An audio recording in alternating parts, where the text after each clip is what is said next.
Jadi nama saya Hamung Suharsono, lahir pada tanggal 08/10/1963 di Kabupaten Banyuwangi. Saya bertugas di kantor FKH Universitas Udayana, Jalan Sudirman dan Jimbaran. Riwayat pendidikan saya adalah S1 di FKH Universitas Udayana dengan judul skripsi hubungan infeksi antara dosis dan pengaruh suhu pada daya bunuh parasit Boophilus microplus.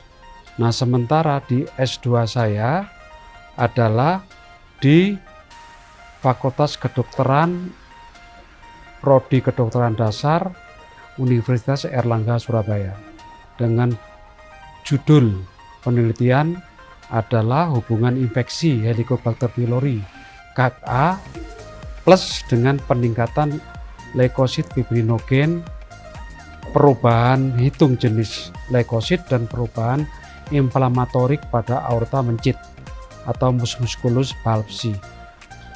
Sementara di S3 saya yaitu di Brawijaya di Fakultas Kedokteran Prodi Biomedik, masuk tahun 2009, lulus tahun 2015 dengan judul disertasi adalah karakterisasi protein subunit pili 49,6 kilodalton Helicobacter pylori dan potensinya sebagai antigen diagnostik dalam studi in vitro dan in vivo.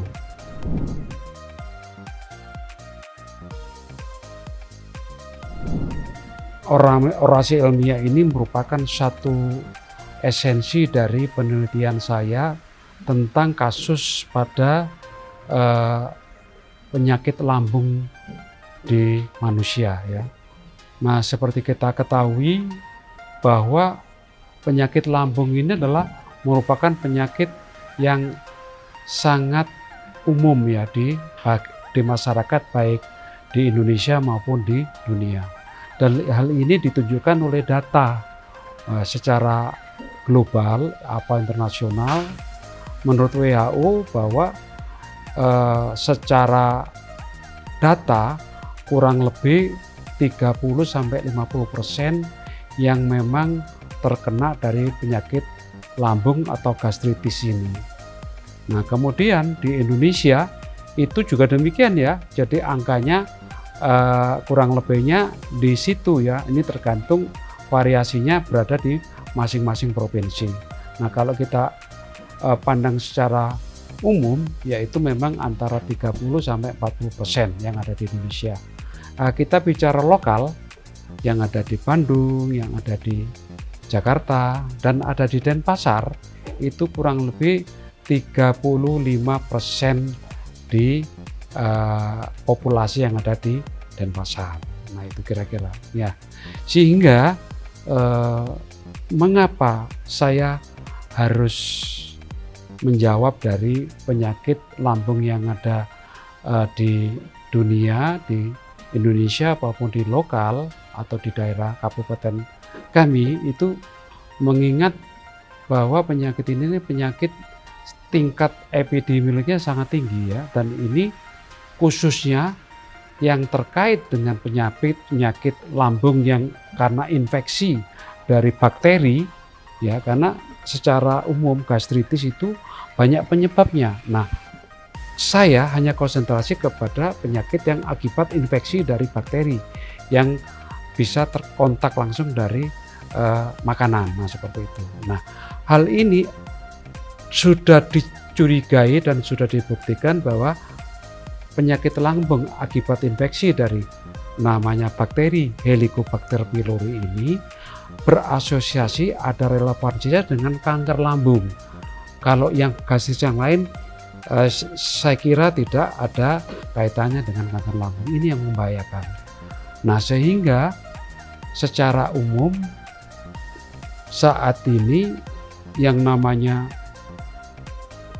diagnosanya adalah melalui diagnosa invasifnya adalah melalui yang namanya alat endoskopi. Dan ini alat ini dimasukkan ke dalam mulut sampai ke lambung, di situ ada kamera, akan dicari namanya tukak lambung yang menyebabkan sakit, yang akan menyebabkan jadi kanker. Nah, itu diambil, dibiopsi, kemudian diperiksa di dalam laboratorium. Nah, kemudian yang lebih agak ringan adalah urea breath test. Nah, kesemuanya itu adalah tindakan diagnosanya itu cukup mahal dan menyakitkan ya. Nah, seperti itu perlu waktu yang lama ya. Namun demikian kami dengan perkembangan daripada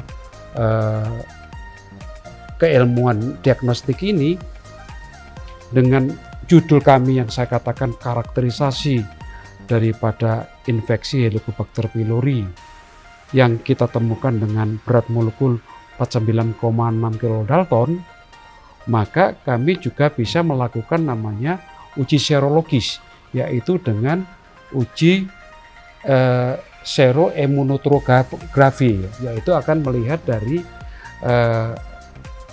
marker bahwa ini terinfeksi oleh HP atau enggak, itu kelihatan dari alat ini yang namanya rapid test ya. Jadi kita lewat serologi, kita ambil darahnya dari si pasien tersebut, maka di situ akan menunjukkan satu marker ya. Nah, kalau terdapat dua tanda garis 2, berarti itu akan ada indikasi memang sakitnya termasuk kena infeksi Helicobacter pylori. Yang ini yang akan kita perhatikan khusus ya, karena akan terjadi luka. Jadi tidak memerlukan lagi yang namanya memerlukan alat-alat yang berat. Nah, selanjutnya semakin update penelitian kami juga akan melakukan uji yang namanya sensitivitas rapid test melalui saliva ya. Nah, saliva ini adalah air liur, kandungannya adalah imunoglobulin M. Nah, itu nanti juga akan kita lakukan. Jadi lebih mudah lagi. Nah, jadi nanti akan ditemukan antigen daripada HP itu ditemukan dengan saliva ini, akan terjadi yang namanya reaksi spesifik ya, ikatan antibodi dan antigen, maka akan menunjukkan bahwa itu terjadi yang namanya infeksi. Termasuk adalah urin, jadi seperti tes kehamilan ya. Jadi semakin mudah dan semakin gampang, semakin cepat. Nah itu. Nah tentunya ini perlu identifikasi dari faktor pilih Helicobacter itu seluruh Indonesia. Selama ini kami hanya melakukan di Lombok dan di Denpasar. Nah tentunya nanti semua provinsi akan kita lakukan berdasarkan agenda roadmap penelitian kita nih, seperti itu.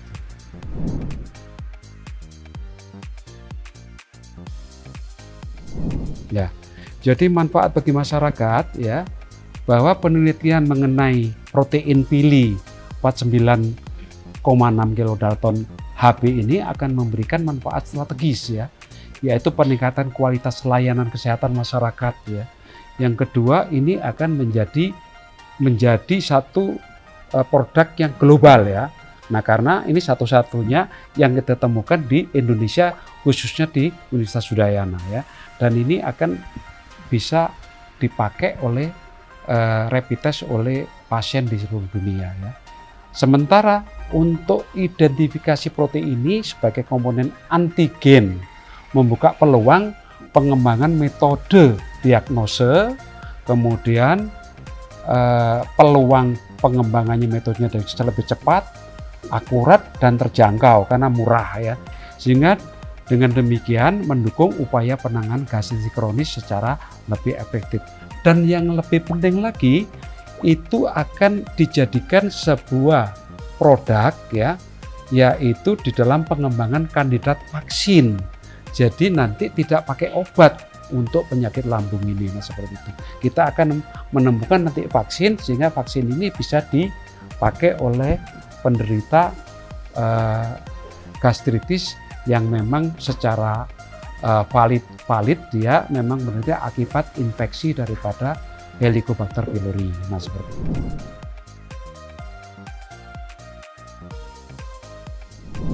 Ya, jadi Astungkare, jadi saya akan lebih mempunyai energi yang lebih positif untuk yang namanya mendarmakan Tridharma perguruan tinggi ini ya, sehingga yang mencakup 3 pilar Tridharma perguruan tinggi ini tentunya kami akan melakukan penelitian yang sifatnya melahirkan kebaruan ya, sehingga dengan demikian bisa kita mengabdikan kepada masyarakat ya, utamanya adalah masyarakat yang memang membutuhkan inovasi-inovasi baru dari hasil penelitian saya nanti ke depan gitu.